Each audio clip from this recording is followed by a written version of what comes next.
why do I need technologies that are connecting these applications? Because I see this siloed problem. And how do I go from silo to synergy? So you've taken on this interesting title of go-to-market executive. You might be, I know there's companies starting to move that way. I saw that ZoomInfo relabeled itself as go-to-market for its stock ticker.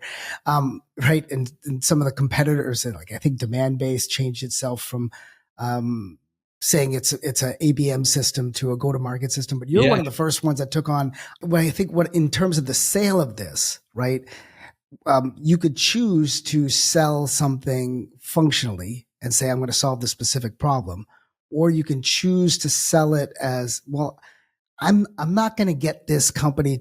I'm not going to go there unless I can get something that's more of a process flow. Is that part of the filtering when you guys think about it?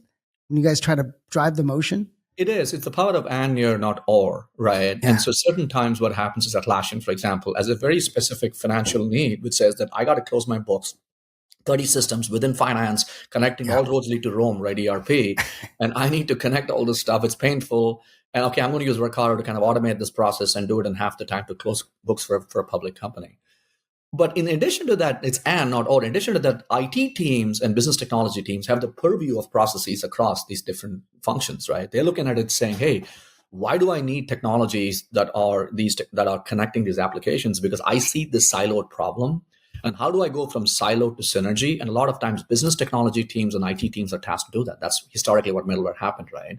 So when you open the door through those teams, fundamentally, many times you're the burnt victim of saying that this is a problem that my organization is not as streamlined, it's more siloed than it needs to be.